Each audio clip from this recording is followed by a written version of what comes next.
வணக்கம் நண்பர்களே, இன்று நமது அக்கண்ணா யூடியூப் சேனலின் அறமே கூட்டாகும் நிகழ்ச்சிக்கு நம்மிடையே இருப்பவர் திரு சிபி சங்கர் அவர்கள்.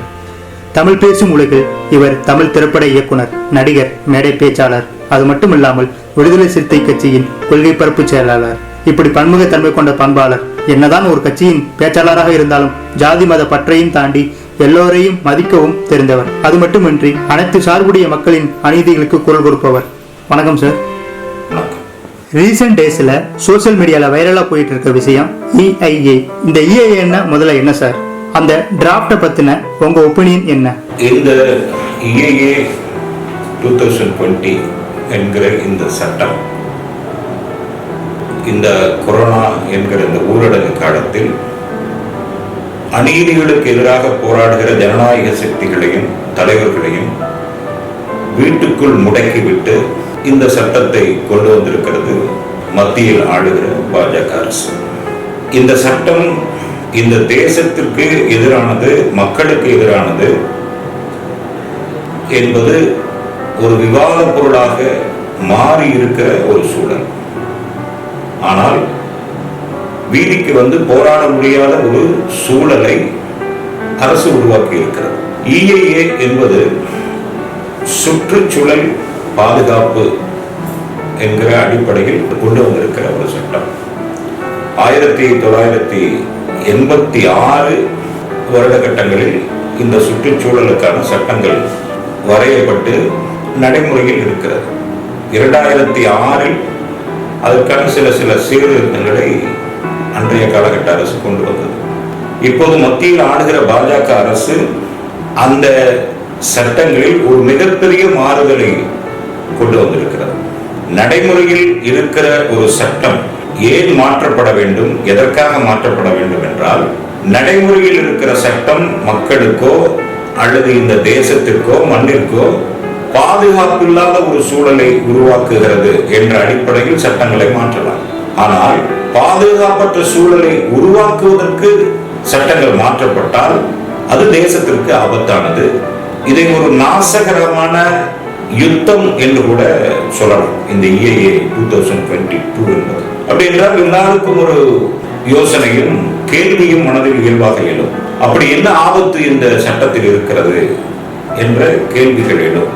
அந்த கேள்விகளுக்கெல்லாம் பதில் கொடுப்பதுதான் இந்த பதிவின் முக்கியத்துவம் என நான் உணர்கிறேன். இந்த சட்டம் ஃபர்ஸ்ட் 1994 கொண்டு வந்தாங்க. நெக்ஸ்ட் 2006 சில கரெக்ஷனோட ரீஇம்ப்ளிமெண்ட் பண்ணாங்க. அப்புறம் 14 வருஷம் கழிச்சு இப்ப கொண்டு வந்திருக்காங்க. எதனால இப்ப இத சீக்கிரமா இம்ப்ளிமெண்ட் பண்ணணும்னு நினைக்கிறாங்க? அதுக்கு ஏதாவது ஸ்பெசிபிக் ரீசன் இருக்கா? அதாவது சட்டத்திற்காக மக்கள் இல்லை, மக்களுக்கானதுதான் சட்டம், மக்களின் வாழ்வாதாரத்திற்கானதான் சட்டம். அப்படியானால் இந்த சுற்றுச்சூழல் அமைப்பின் கீழ் வருகிற இந்த சட்டம் இந்த தேசத்திற்கு ஒரு பெரும் தீங்கை விளைவிக்கக்கூடிய சரத்தை உள்ளே வைத்திருக்கிறது என்பதுதான் இன்றைக்கு சமூக ஆர்வலர்களின், ஜனநாயக சக்திகளின் அச்சமாக இருக்கிறது. இதற்கு முன்பிருந்த சட்டங்கள் எல்லாமே ஓரளவு சுற்றுச்சூழலை பாதுகாப்பதாக இருந்தது. ஆனால் மத்தியில் ஆளுகிற பாஜக அரசு கொண்டு வந்திருக்கிற இந்த சட்டம் முற்றிலுமாக தேசத்தை ஒரு பாலைவனமாக மாற்றுவதற்கான எல்லா ஷரத்துக்களையும் உள்ளே வைத்திருக்கிறது. பன்னாட்டு கம்பெனிகள் நிறுவனங்களுக்கு இந்திய தேசத்தின் வாசல்களை திறந்துவிட்டு இங்கே நீங்கள் தொழிற்சாலைகளை அமைத்துக் கொள்ளுங்கள், கழிவுகளை கொட்டிக் கொள்ளுங்கள், இந்த தேசத்தின் வளங்கள் முக்கியமல்ல, மண் வளம் முக்கியமல்ல, கார்பரேட்டுகளின் நலனே முக்கியம் என்கிற அடிப்படையில் தான் இந்த சட்டம் இயற்றப்பட்டிருக்கிறது.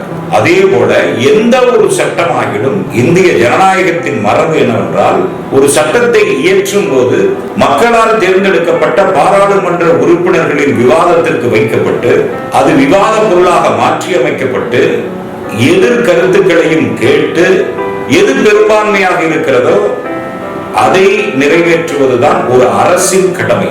ஆனால் மத்தியில் எப்போது பாஜக அரசு ஆட்சிக்கு வந்ததோ பாராளுமன்ற மரபை மீறுவதுதான் இவர்களின் கொள்கையாகவே இருக்கிறது. அப்படி என்றால் மக்களால் தேர்ந்தெடுக்கப்பட்ட எந்த பாராளுமன்ற உறுப்பினர்களையும் இவர்கள் மதிக்கவில்லை என்பதைத்தான் இது காட்டுகிறது. இது இந்திய பாராளுமன்ற மரபிற்கும் ஜனநாயகத்திற்கும் எதிரானது என்பதை நான் முதலில் பதிவு செய்ய கடமைப்பட்டிருக்கிறேன். இந்த EIA 2020 என்கிற இந்த சட்டம் கார்ப்பரேட்டுகளுக்கு தேசத்தின் வாசல்களை திறந்து விடுவதன் அவசியம் என்ன, பின்னணி என்ன என்பதையும் நாம் ஆராய வேண்டும். இன்றைக்கு பிராந்திய அரசியலை எடுத்துக்கொண்டால் சீனாவை விட நாம் முன்னேற வேண்டும், சீனாவை விட ஒரு ஆதிக்க நாடாக, வல்லாதிக்க நாடாக இந்த பிராந்தியத்தில் இந்தியா மாற வேண்டும் என்கிற ஒரே காரணத்திற்காக சீனாவிலிருந்து வெளியேறிய நாசகரமான நிறுவனங்கள் இந்தியாவிற்குள் காலடி எடுத்து வைப்பதற்கு இந்த சட்டம் பயன்படுத்தப்படுகிறது. அப்படியானால் அமெரிக்கா என்ன சொல்லுகிறதோ அதை கேட்கும் அடியாளாக மோடி மாறி இருக்கிறார் அல்லது பாஜக அரசு மாறி இருக்கிறது என்பதைத்தான் இது காட்டுகிறது. இவர்கள் இந்த சட்ட வரைவை கொண்டு வந்தவுடன் கலில் ஜிப்ரான் அவர்கள் எழுதிய ஒரு கவிதை நமக்கு நினைவுக்கு வருகிறது. இருந்து சென்ற முன்னோர் இடத்தில் யாம் இருந்து விருந்து செய்து வாழ்கிறோம், விகடன் சொல்லி மகிழ்கிறோம். இருந்த இடத்தை விட்டு யாம் எழுந்தால் இங்கு விருந்து செய்வார் யார் யாரோ, விகடம் செய்வார் யார் யாரோ என்கிறது அந்த கவிதை. அப்படியானால் இந்த பூமி நமக்கு சொந்தம் இல்லை, பூமிக்கு தான் நாம் சொந்தம். அப்படியானால் இந்த பூமி தனக்குத்தானே உருவாக்கி கொண்டிருக்கிற இயற்கைகளை மனிதன் அழித்து விடக்கூடாது. நீரின் நிலைகளாகட்டும், நிலமாகட்டும், காற்றாகட்டும், வானமாகட்டும், எதையும் அழிக்கக்கூடிய நிலைப்பாட்டை மனிதன் எடுக்கக்கூடாது, அவனுக்கு அந்த அதிகாரம் இல்லை என்பதைத்தான் இந்த கலில் ஜிப்ரானுடைய கவிதை உணர்த்துகிறது. ஆனால் இந்த சுற்றுச்சூழல் சட்டம் என்பது முற்றும் முழுதாக இந்திய தேசத்தின் வளங்களை அழித்து ஆப்பிரிக்காவின் இருண்ட தேசத்தில் இருக்கிற சோமாலியா போன்ற நாடுகளை போல் இந்தியா மாறிவிடுமோ என்ற அச்சத்தை மட்டுமல்ல, ஒரு நிலைப்பாட்டையும் இந்த சட்டம் வைத்திருக்கிறது என்பதுதான் நிதர்சனமான உண்மை. இப்ப மட்டும் ஏன் இந்த EIA டாக்டர் இயற்கை மற்றும் சுற்றுச்சூழல் ஆர்வலர்கள் எதிர்க்கிறாங்க? அப்படி என்னதான் பிரச்சனை இருக்கு இதுல? அதாவது ஒரு வரலாற்று சம்பவத்தை நினைவுபடுத்தினால் ஏன் எதிர்க்கப்படுகிறது என்ற கேள்விக்கு பதில் கிடைக்கும். அமெரிக்க குடியரசுத் தலைவராக இருந்த பிராங்க்லின் பியர்ஸ் என்பவர் 1854 காலகட்டங்களில் அமெரிக்க ஜனாதிபதியாக இருந்தவர். அந்த அமெரிக்கா என்கிற அந்த செவ்விந்திய நிலப்பரப்பை அவர் வாங்குவதற்காக முயற்சி செய்கிறார். அந்த செவ்விந்திய தலைவருக்கு ஒரு கடிதம் எழுதுகிறார். நான் அமெரிக்காவின் ஜனாதிபதி, இந்த நிலப்பரப்பை நான் வாங்க நினைக்கிறேன் என்று ஒரு கடிதம் எழுதுகிறார். அப்போது அந்த செவ்விந்தியர்களின் தலைவராக இருந்தவர் சியால்ட் என்கிற ஒரு செவ்விந்தியர். அந்த அமெரிக்க குடியரசுத் தலைவருக்கு அந்த சியால்ட் என்கிற அந்த செவ்விந்திய தலைவர் பதில் கடிதம் அனுப்புகிறார் ஒரு கவிதையாக. வானத்தின் தன்மையையும் பூமியின் கதகதப்பையும் எப்படி உங்களால் விலைக்கு வாங்க முடியும் என்று கேட்கிறார். காற்றின் புத்துணர்ச்சியையும் நீரின் மினுமினுப்பையும் எப்படி நீங்கள் விற்கவோ வாங்கவோ முடியும் என்று அவர் சியால்ட் கடிதம் எழுதுகிறார். இதுதான் உண்மை. இந்த இயற்கை நமக்கு கொடுத்திருக்கும் இந்த கொடை, காற்றாகட்டும், நீராகட்டும், பூமியின் கதகதப்பாகட்டும், நீரின் மினுமினுப்பாகட்டும், பறவைகளின் இயற்கையான வாழ்வாகட்டும், இதெல்லாம் இயற்கை நமக்கு கொடுத்திருக்கும் கொடை. ஆனால் நாம் அதை ஒவ்வொன்றாக ஒவ்வொரு காலகட்டத்திலும் அழித்துக் கொண்டிருக்கிறோம். இதுதான் இன்று சுற்றுப்புற சூழல் ஆர்வலர்களை மட்டுமல்ல, ஒட்டுமொத்த மக்களின் அச்சமாக இன்றைக்கு இருக்கிறது. பனிக்குகையில் உருகுகிறது, ஓசோன் படலங்கள் பாதிக்கப்பட்டுக் கொண்டிருக்கிறது, பூமியின் வெப்பத்தன்மை அதிகமாகிக் கொண்டிருக்கிறது என்றெல்லாம் செய்திகள் வந்து கொண்டே இருக்கிறது. அப்படியானால் இவ்வளவு ஆபத்து இருக்கும் போது குறைந்தபட்சம் இருக்கிற வளங்களையாவது, இயற்கை வளங்களையாவது காப்பாற்ற வேண்டும் என்கிற எண்ணம் தான் நமக்கு இருக்க வேண்டும். மரம் நீ நடாவிட்டால் பரவாயில்லை, இருக்கிற மரத்தை வெட்டாமல் இருந்தால் சரி என்கிற நிலைமைக்கு இன்றைக்கு மக்கள் வந்திருக்கிறார்கள். ஆதி காலத்தில் நமது முன்னோர்கள் இயற்கை வளங்களை அழிக்கவில்லை, இயற்கைகளை பாதுகாத்தார்கள். ஆனால் நாகரிகம், வளர்ச்சி என்கிற அடிப்படையிலும் மனிதன் அவனுடைய இயல்பை தாண்டி முதலாளித்துவம் என்கிற ஒரு அமைப்புக்குள் வரும்போது அந்த கார்ப்பரேட்டுகளின் மனநிலை என்பது ஒரு மதம் கொண்ட யானையை போல நாம் எடுத்துக்கொள்ள வேண்டும். ஒரு மதம் கொண்ட யானை எப்படி தன் எதிரே வருவது எதுவாகணும் எட்டி உதைத்து மிதித்து நசுக்கி செல்கிறதோ அதுபோல்தான் கார்ப்பரேட் கம்பெனிகளின் தன்மை. அப்படித்தான் இன்று இந்த சுற்றுச்சூழல் எதுவாகினும் ஒரு 10 கார்ப்பரேட்டுகள் பிழைக்க வேண்டும் என்பதற்காக இந்த தேசத்தை அந்த கார்ப்பரேட்டுகளின் காலடியில் வைக்கும் அளவிற்கு இன்றைக்கு மத்திய பாஜக அரசு சென்று கொண்டிருப்பது இந்த தேசத்திற்கு ஆபத்தானது. அப்படியானால் சட்டங்களை திருத்தி அவர்களுக்கு அனுகூலமாக இருப்பதற்கான காரணம் என்ன? என்ற அடிநாதத்தை நாம் புரிந்து கொள்ள வேண்டும். இன்று தேர்தல், வாக்களிப்பது போன்ற நடைமுறைகளை எல்லாமே பணம் என்று ஆகிவிட்டது. பணம் கொடுத்தால்தான் வாக்கு செலுத்துவார்கள் என்கிற மனநிலை இன்று மேலோங்கிவிட்டது. பணம் சம்பாதிப்பதை மட்டுமே குறியாக கொண்டு செயல்படுகிறது. எந்தெந்த துறைகளில் பணத்தை சம்பாதிக்க முடியும், எந்தெந்த துறைகளில் பணம் வருகிறது, அல்லது எவைகளெல்லாம் அழித்து பணம் சம்பாதிக்க முடியும் என்ற நோக்கில் தான் இந்த அரசுகள் செயல்படுகிறதே தவிர தேசத்தின் நலன் பற்றியோ மக்களின் நலன் பற்றியோ சிந்திப்பதாக தெரியவில்லை. அதுதான் இந்த தேசத்தின் பெரும் தீங்காக இருக்கிறது. 10 கார்ப்பரேட்டுகளை இந்திய நாட்டிற்குள் கொண்டு வந்து விட்டால் அவர்கள் நாளை நடக்க இருக்கும் தேர்தலுக்கு பணம் செலவழிப்பார்கள் என்கிற ஒரு எண்ணம் தான் இருக்கிறதே தவிர மக்களை பற்றிய எந்த அக்கறையும் இந்த சட்டம் காட்டவில்லை. அதனால்தான் இந்த சட்டம் ஆபத்தானது என்று சொல்லுகிறோம். அதே போல ஒரு சட்டம், ஒரு நாட்டிற்கான சட்டம் வரையப்படும் போது, எழுதப்படும் போது, இயற்றப்படும் போது அந்த சட்டம் என்னவென்று அடிப்பட்ட மக்களுக்கு தெரிய வேண்டும். இங்கு சுப்பனும் இந்தியர் தான், ஜனாதிபதியாக இருக்கிறவரும் இந்தியர் தான், மோடியாக இருப்பவரும் இந்தியர் தான். இந்த தேசத்திற்கு ஒவ்வொரு குடிமகனும் சொந்தமானவன். இந்த தேசம் அவனுக்கு சொந்தமானது. அப்படியானால் ஒரு அடிமட்டத்தில் இருக்கிற குப்பனுக்கும் சுப்பனுக்கும் இந்த சட்டத்தினுடைய சாராம்சம் என்னவென்று தெரிய வேண்டும். இந்த அரசு என்ன செய்திருக்கிறது? ஹைஃபன் இங்கிலீஷ் என்று சொல்லுவார். உயர்தர படிப்பு படித்தவர்கள் மட்டும் படிக்கக்கூடிய ஆங்கிலம், அந்த ஆங்கிலத்தில் மட்டுமே இதை சட்ட வரைவாக மாற்றி இருக்கிறார்கள். அந்த ஆங்கிலம் குப்பனுக்கும் சுப்பனுக்கும், ஏன் பாமரனாகி எனக்கு அந்த ஆங்கிலம் புரியுமா? அதை நான் மொழிபெயர்த்து படித்ததற்கு பிறகுதான் இந்த சட்டம் எவ்வளவு தீங்கானது, ஆபத்தானது என்பதை உணர முடிகிறது. இந்த தேசத்தை குப்பை குளமாக மாற்றும் ஒரு முயற்சி. இதை பார்த்துக் கொண்டிருக்கும் எனது அருமை மக்களை ஒன்றை புரிந்து கொள்ள வேண்டும். நீங்கள் பெற்ற உங்கள் பிள்ளைகளுக்கு நீங்கள் அவர்களை மருத்துவராக்க முடியும், பொறியாளராக்க முடியும், ஒரு நல்ல இடத்தில் திருமணம் செய்து வைக்க முடியும். அதெல்லாம் நம் கையில் இருக்கிறது. ஆனால் இந்த வசதிகளை எல்லாம் ஏற்படுத்தி கொடுத்துவிட்டு எந்த தேசத்தில் நாம் விட்டு செல்லுகிறோம் என்பது முக்கியம். இவ்வளவையும் ஒரு மகளுக்கோ மகனுக்கோ கொடுத்து விட்டு ஒரு பாலைவன தேசத்தில் விட்டு போக போகிறோமா? அப்படி விட்டு சென்று விட்டால் அந்த தலைமுறை பிழைக்குமா? சொல்லுங்கள் பார்க்கலாம். சிந்திக்க வேண்டும். ஆக மக்கள் சிந்திக்க கூடாது.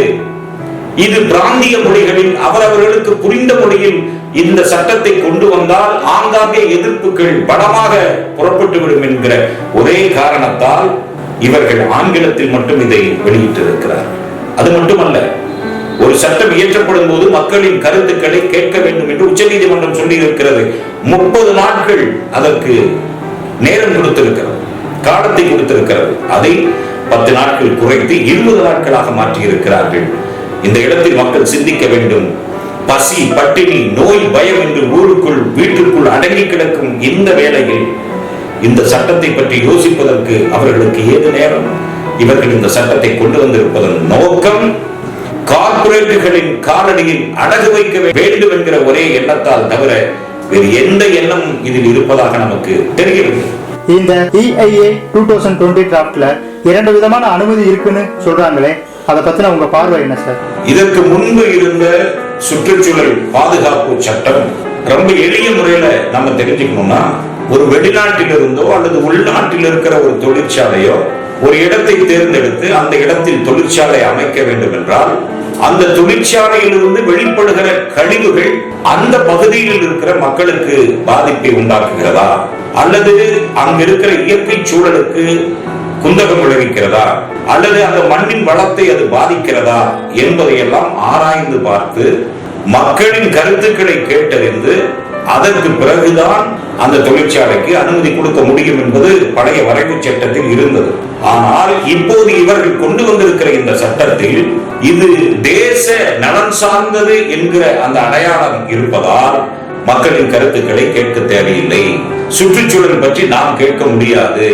மக்களின் எதிர்ப்பு குரலை உதாசீனப்படுத்தலாம், அது ஒரு பொருட்டே அல்ல என்கிற ஒரு தன்மையை கொண்டிருக்கிறது.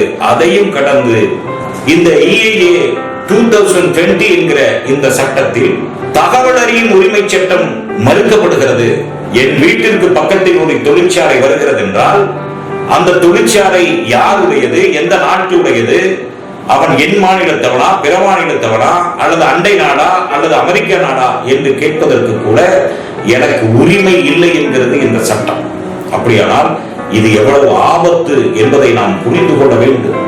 என் வீட்டுக்கு அருகில் ஒரு தொழிற்சாலை வரும்போது அது எந்த தொழிற்சாலை என்று நான் கேட்க கூடாது என்றால் அது சர்வாதிகாரத்தனம் இல்லையா? அந்த சர்வாதிகாரத்தை எப்படி அனுமதிக்க முடியும்? ஆனால் போராட வேண்டிய குரல்களை எல்லாம் கொரோனா என்கிற அந்த உயிர் அச்சத்தில் வீட்டுக்குள் முடக்கி இருக்கிறது இந்த அரசு.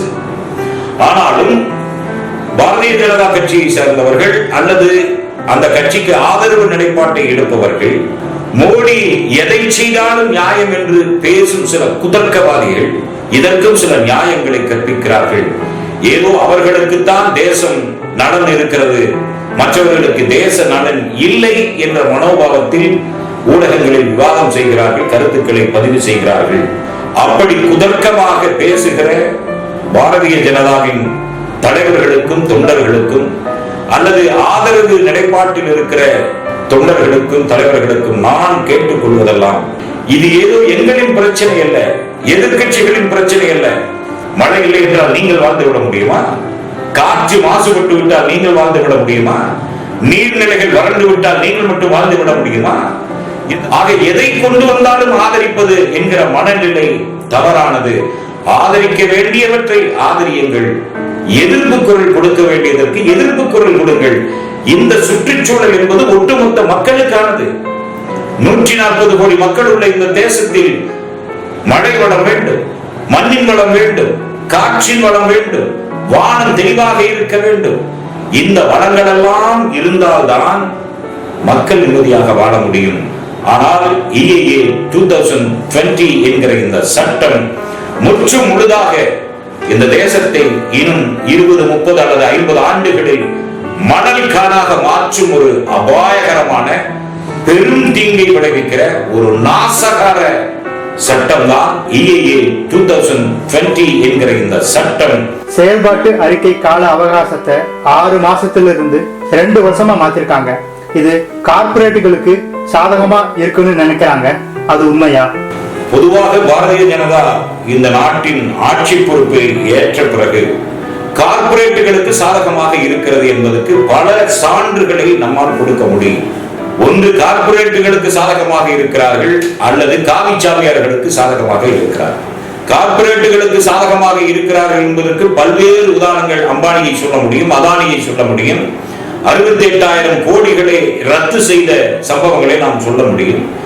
அதே போல அரசின் கைகளில் இருந்த நிலங்களை ஸ்ரீ ஸ்ரீ ரவிசங்கர் போன்ற காவிச்சாமியார்களுக்கும் பாபா ராம்தேவ் போன்ற காவிச்சாமியார்களுக்கும் இங்கே கோவையில் இருக்கிற ஒரு காவிச்சாமியாருக்கும் இவர்கள் கொடுத்ததை எல்லோரும் அறிந்திருக்க முடியும்.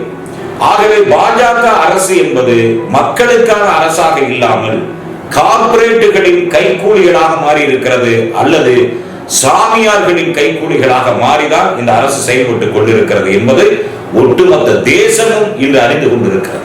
இந்த EIA டிராப்ட்னால சதுப்பு நிலங்கள் மற்றும் இதர இயற்கை வளங்களை எந்த வகையில பாதிக்கும்னு நீங்க நினைக்கிறீங்க? இந்த EIA 2020 என்கிற இந்த சுற்றுச்சூழல் பாதுகாப்பு சட்டம் சதுப்பு நிலங்கள், இயற்கைகள் பூத்து கொடுக்கிற மழை வளங்கள், மக்களின் பசிகளை போக்குகிற விவசாய நிலங்கள், இவை எல்லாவற்றையும் பாதிக்கும். உதாரணத்திற்கு தூத்துக்குடியில் இருக்கிற அந்த ஸ்டெர்லைட் என்பது நம் கண்முன்னே வந்து நிற்கிறது. அணு உலையின் பாதிப்பு நம் கண்முன்னே விரிந்திருக்கிறது. தூத்துக்குடியில் அந்த ஸ்டெர்லைட் ஆலையை உடனே இழுத்து மூடு என்று சொன்னதற்காக நடந்த கலவரங்கள், வன்முறைகள், திட்டமிட்டு தூண்டிவிடப்பட்ட வன்முறைகள், அதனால் ஏற்பட்ட உயிரிழப்புகள் இன்றும் அந்த ரத்த சுவடுகள் காயாமல் தான் இருக்கிறது. ஒட்டுமொத்தமாக இந்த அரசு கொண்டு வந்திருக்கிற இந்த சுற்றுச்சூழல் பாதுகாப்பு சட்டம் என்பது மக்களுக்கு பல வகைகளில் நோய்களை உண்டாக்கக்கூடிய சட்டமாக இருக்கிறது. புதிதான நோய்களை உண்டாக்கக்கூடிய சட்டமாக இருக்கிறது. இதுவரை கேள்விப்பட்டிராத கொரோனா என்பதை நாம் இப்போது அறிந்து கொண்டிருக்கிறோம். கொரோனா என்று கேள்விப்பட்டிராத ஒரு தொற்று இன்று 6-7 மாதங்களாக மக்களை முடக்கி இருக்கிறது. ஆக தடை செய்யப்பட்ட பட வேண்டிய தொழிற்சாலைகள் எல்லாம் இங்கே இந்த சட்டத்தால் திறக்கப்படவிருக்கிறது. இனி என்னவெல்லாம் நோய்கள் வருமோ என்ற அச்சம் நமக்கு ஏற்பட்டிருக்கிறது. பிறக்கும் குழந்தைகள் ஊனமாக பிறக்கும் என்ற ஒரு அச்சம் ஏற்பட்டிருக்கிறது. இப்படி மனித வாழ்வாதாரத்திற்கே ஏற்றதாக இந்த சட்டம் இல்லை என்பதுதான் நமக்கு ஒரு பேர் ஆபத்தை உணர்த்துவதாக இருக்கிறது. ஆக சதுப்பு நிலங்கள் மட்டுமல்ல, நம்மை சுற்றி இருக்கிற இயற்கை வளங்கள் அத்தனையும் காணாமல் போய்விடுகிற ஒரு சூழல் இருக்கிறது. நம் கண்முன்னே சிட்டுக்குருவிகளை காணும், நம் கண்முன்னே பாய்ந்தோடி கொண்டிருந்த நதிகள் எல்லாம் இன்று வறண்டு கிடக்கிறது. நாம் ஒரு சாலையில் பயணிக்கும் போது 2 புறங்களிலும் விரிந்து பறந்து விரிந்து கிடந்த ஏரிகள் எல்லாம் இன்று காணும், குளங்களை காணும்.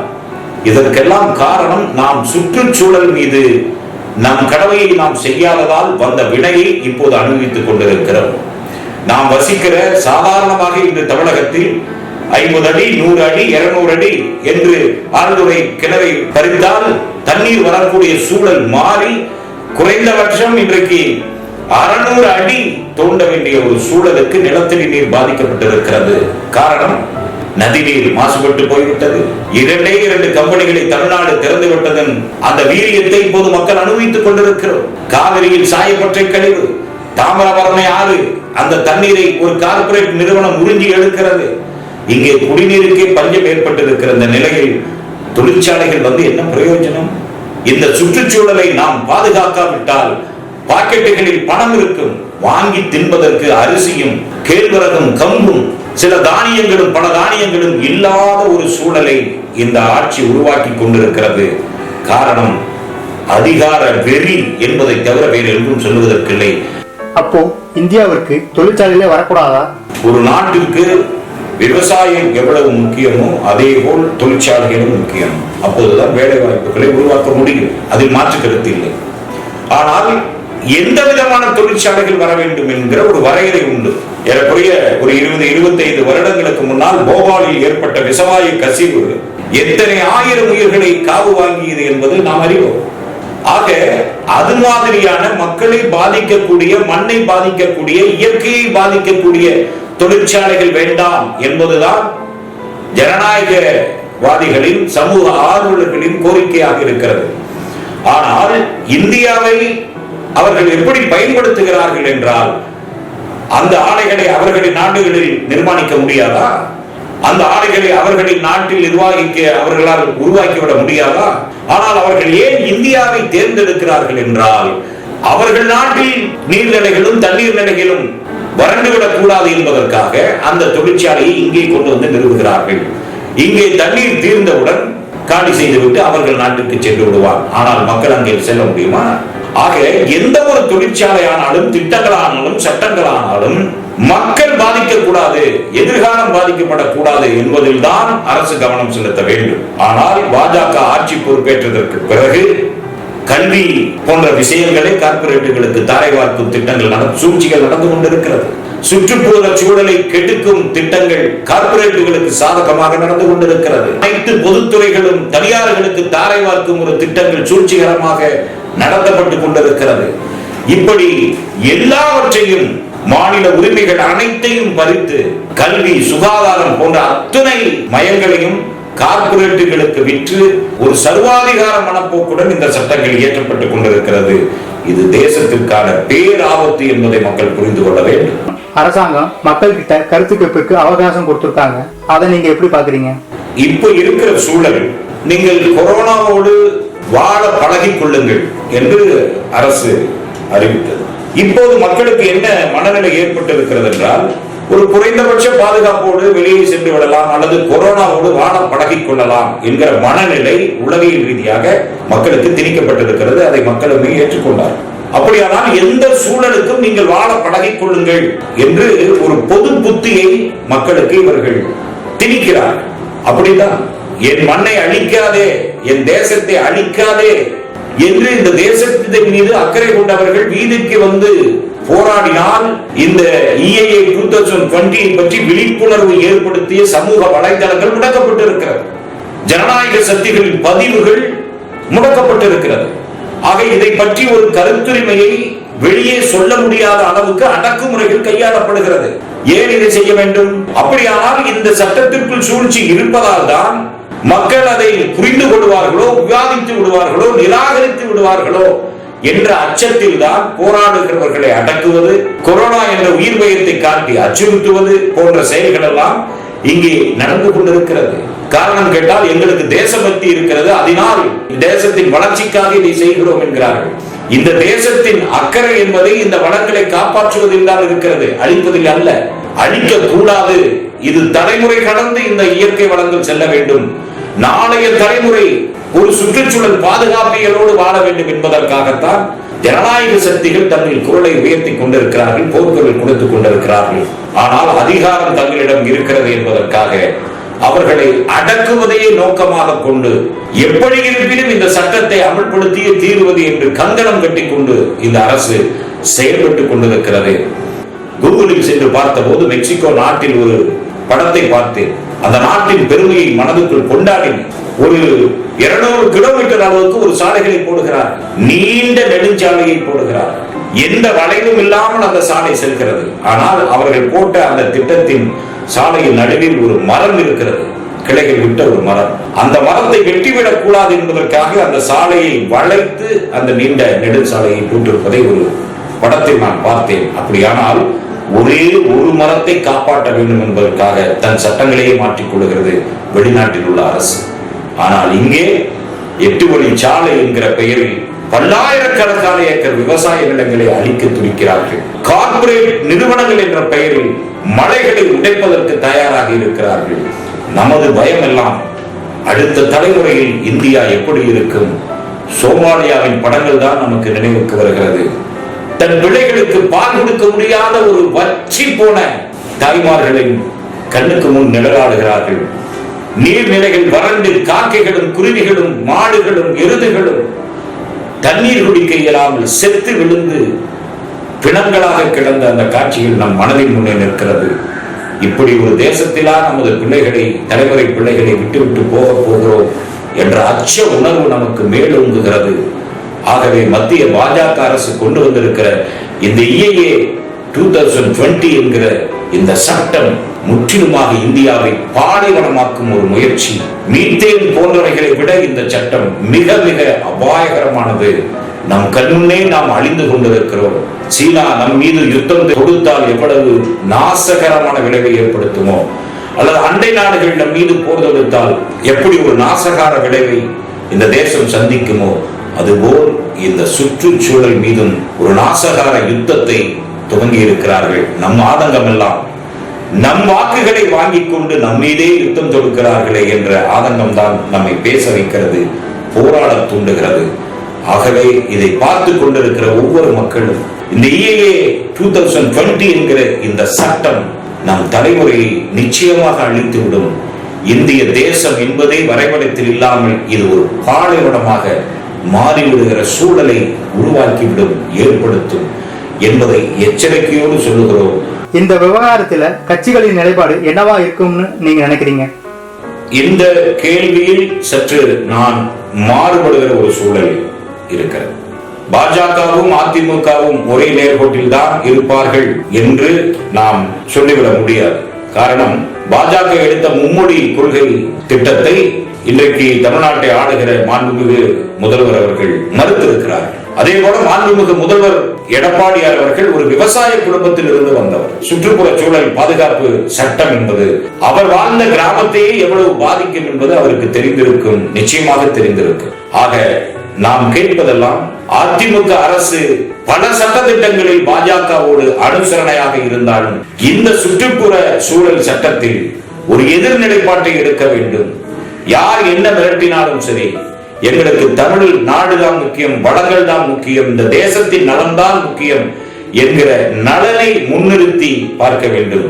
வாக்கு அரசியலையோ எதிர்கால தேர்தலையோ கூட்டணி அரசியலையோ மனதில் கொண்டு செயல்படாமல் தம் மக்கள், தம் மண், தன் வளம், தங்கள் வளம் என்ற தேசத்தின் நலனை முன்னிறுத்தி எடப்பாடி பழனிசாமி அவர்கள் சிந்திக்க வேண்டும், யோசிக்க வேண்டும். இந்த சட்டத்திற்கு எதிராக தீர்மானங்கள் நிறைவேற்ற வேண்டும். எதிர்கட்சிகளை பொறுத்தவரை இந்த சட்டம் மட்டுமல்ல, புதிய கல்விக் கொள்கை, பாஜக எடுத்திருக்க அத்துணை சட்டத்திட்டங்கள் தேசத்தின் நலனுக்கு எதிரானது என்று ஆரம்பம் முதலே போர்க்குரலை எழுப்பி வருகிறார்கள். குறிப்பாக தளபதியார் ஸ்டாலின் அவர்கள், கம்யூனிஸ்ட் கட்சிகள், பாராளுமன்ற உறுப்பினர்களான திருமாவளவன் அவர்கள், ரவிக்குமார் அவர்கள், திராவிட முன்னேற்ற கழகத்தைச் சேர்ந்த செந்தில்குமார் அவர்கள் போன்ற ஜனநாயக சக்திகள் எல்லாம் பாஜகவின் புதிய கல்விக் கொள்கையையும் இந்த சுற்றுப்புறச் சூழல் சட்டத்தையும் ஆரம்பம் முதலே எதிர்த்துக் கொண்டிருக்கிறார்கள். ஆகவே EIA 2022 என்கிற சட்டத்தை முடிந்த அளவுக்கு அனைத்து மக்களுக்கும் கொண்டு போய் சேர்க்க வேண்டும். அனைத்து மக்களும் தங்களுடைய போர்க்குரலை, எதிர்ப்பு குரலை பதிவு செய்தால் இந்த ஆட்சியாளர்களின் மனநிலை மாறலாம், மாறக்கூடும் என்பது நம்பிக்கை. அந்த நம்பிக்கை பொய்க்குமே, ஆனால் இந்த தேசத்தை யாராலும் காப்பாற்ற முடியாது என்பது எச்சரிக்கை. இந்த EIA 2020 சாப்டர் திரும்ப பெறறதுக்கு சட்டத்தில் ஏதாவது வழி இருக்கா? போராட்ட குரல்களை உயர்த்த வேண்டும், அறவழி போராட்டங்களை முன்னெடுத்து செல்ல வேண்டும். இந்த சட்டத்தில் இருக்கிற ஆபத்துக்களை, பேராபத்துக்களை ஆட்சியாளர்களுக்கு சட்ட ரீதியாக உணர்த்த வேண்டும். அதையும் கடந்து மக்களின் தன்னெழுச்சியான உணர்வுகளும் போராட்டங்களும் இந்த சட்டத்தை நீர்த்து போக செய்ய முடியும். இவர்கள் ஆரம்பத்திலேயே, துவக்கத்திலேயே பாராளுமன்றத்தை கூட்டியிருந்தால் பாராளுமன்றத்தில் எதிர்ப்பு குரல்கள் கிளம்பி புறப்பட்டு இருக்கும். ஆனால் அப்படி எதிர்ப்பு குரல் வந்துவிடக் கூடாது என்பதற்காகத்தான் கொரோனாவை பயன்படுத்தி ஜனநாயக சக்திகளை எல்லாம் வீட்டுக்குள் முடக்கி விட்டார்கள். ஆனால் எந்த சதி செயல்களை செய்தாலும் மக்களின் உணர்வு, மக்களின் எதிர்ப்பு என்பதை ஒரு அரசு புரிந்து கொள்ள வேண்டும். இப்போது இருக்கும் கடைசி நம்பிக்கை எல்லாம் மக்களின் பேராதரவும், மக்களின் ஒட்டுமொத்த எதிர்ப்பும். ஒருவேளை உச்ச நீதிமன்றத்திற்கு சென்றால் இதற்கான ஒரு நியாயமான நீதி கிடைக்கும் என்பதுதான் மக்களின் கடைசி நம்பிக்கையாக இருக்கிறது. உச்ச நீதிமன்றத்திற்கு மக்களின் கோரிக்கையாகவும் இருக்கிறது. இந்த சட்டத்தினால் ஆட்சியாளர்களுக்கு இல்ல, மக்களுக்கு மட்டுமல்ல, ஆளுகிறவர்களுக்கும் ஆட்சியாளர்களுக்கும் சுற்றுப்புற பாதுகாப்பு தேவை என்பதை உச்ச நீதிமன்றம் அறிவுறுத்த வேண்டும். சமூக ஆர்வலர்கள் அறிவுறுத்த வேண்டும். இந்தியாவின் வளங்கள் பாதுகாக்கப்பட வேண்டும். இந்த தேசம் இன்னும் பல்லாயிரம் ஆண்டுகளுக்கு பயணிக்க வேண்டிய அவசியம் இருக்கிறது. இளைய சமுதாயங்கள் தோன்றிக் கொண்டிருக்கிறது. அந்த சமுதாயங்கள் எல்லாம் ஒரு பாதுகாப்புள்ள சூழ்நிலையில் வளர வேண்டும் என்கிற கருத்தை மனதில் வைத்து முன்னிறுத்தி உச்ச நீதிமன்றம் இதற்கு ஒரு தீர்ப்பை வழங்க வேண்டும். அதற்கு முன்பாக மக்களின் எதிர்ப்புகளை உள்வாங்கிக் கொண்ட மத்திய பாஜக அரசு உடனடியாக இந்த சட்டத்தை திரும்ப பெற வேண்டும் என்பதுதான் இது கோரிக்கை. இது எச்சரிக்கையாக எடுத்துக்கொள்ளக் கூடாது. உங்களின் நலனும் அதில் இருக்கிறது, ஆட்சியாளர்களின் நலனும் அதில் இருக்கிறது. ஆளுகிறவர்களுக்கும் சுற்றுப்புற சூழல் என்பது முக்கியம், மக்களுக்கும் முக்கியம். ஆகவே இந்த சட்டம் மானுடத்திற்கு எதிரானது என்பதை கருத்தில் கொண்டு இந்த சட்டத்தை உடனடியாக சாராம்சங்களை எல்லாம் நீக்கி, பழைய நடைமுறை சட்டமே ஒரு பாதுகாப்புள்ள சட்டமாகத்தான் இருந்தது. ஆகவே எந்த சட்டம் இயற்றினாலும், எந்த சட்டம் இயற்றப்பட்டாலும் அது மக்களுக்கு நலன் விளைவிக்கக்கூடியதாக இருக்க வேண்டும். இவ்வளவு நேரம் நான் கேட்ட கேள்விகளுக்கு பதில் சொன்னதுக்கு ரொம்ப நன்றி. மக்களுக்கும் உங்கள் வீடியோ மூலம் ஒரு புரிதல் வந்திருக்கும் இந்த EIA விவகாரத்தில். Thanks sir. மிக்க நன்றி. கொரோனா என்கிற இந்த சூழலில் ஒவ்வொரு தனி மனிதர்களும் குறைந்தபட்சம் தங்களின் பாதுகாப்பை உறுதி செய்து கொள்ளுங்கள். முகக்கவசம், சானிடைசர் போன்றவற்றை பயன்படுத்துங்கள். சமூக இடைவெளி என்பது அவசியமானது. அக்கனா தமிழ் யூடியூப் சேனல் சினிமா, அரசியல் போன்ற பல்வேறு சாராம்சங்களை உள்ளடக்கிய நமது சேனலாகும். இதில் அறமே கூற்றாகும் என்ற தலைப்பில் நடப்பு அரசியல், எதிர்கால அரசியல், தேச அரசியல் என்று பல அரசியல்களை இந்த அறமே கூற்றாகும் என்ற தலைப்பில் நாம் பார்க்க இருக்கிறோம். அக்கனா தமிழ் யூடியூப் சேனல் நேர்மையோடும் உண்மையோடும் தனிப்பட்ட நபர் மீது காழ்ப்புணர்ச்சி அற்ற பதிவுகளாக உங்களுக்கு வருகிற வாரங்களில் வர இருக்கிறது. இந்த பதிவுகளை நீங்கள் விரும்பினால் லைக் பண்ணுங்க, ஷேர் பண்ணுங்க, கமெண்ட் பண்ணுங்க, சப்ஸ்கிரைப் பண்ணுங்க. நன்றி, வணக்கம்.